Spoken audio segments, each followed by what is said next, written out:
Naniniwala si Pangulong Ferdinand Marcos Jr. na magdadala ng kapayapaan at katatagan sa South China Sea ang Reciprocal Access Agreement o RAA. Bunsod nito, nais ng Pangulo na isagawa ang negosasyon para dito sa lalong madaling panahon. Ang naturang kasunduan ay kabilang sa natalakay sa bilateral meeting ni na Pangulong Marcos Jr. at Japanese Prime Minister Fumio Kishida kahapon sa Tokyo, Japan. We consider to be extremely significant, especially between our two countries, is the Reciprocal Access Agreement.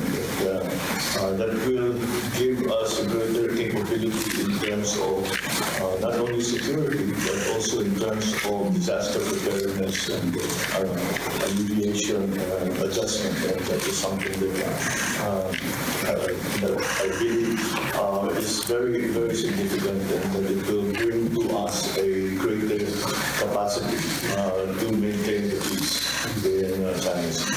Ang RAA ay isang kasunduan na nagpapahintulot at gumagabay sa kilos ng foreign troops kapag nasa Pilipinas para sa training at iba pang aktibidad.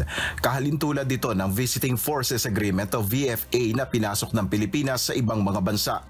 Pagkatapos ng pulong, ilang kasunduan ang nilagdaan ng dalawang bansa. Ito ay ang Memorandum of Cooperation sa pagitan ng Japan Coast Guard at Philippine Coast Guard at Memorandum of Cooperation sa pagitan ng Philippines Department of Environment and Natural Resources at ang counterpart nito ng Ministry of the Environment ng Japan. Nel Maribuhok, UNTV News and Rescue, Diyos ang aming sandigan, serbisyo publiko ang aming pinahalagahan.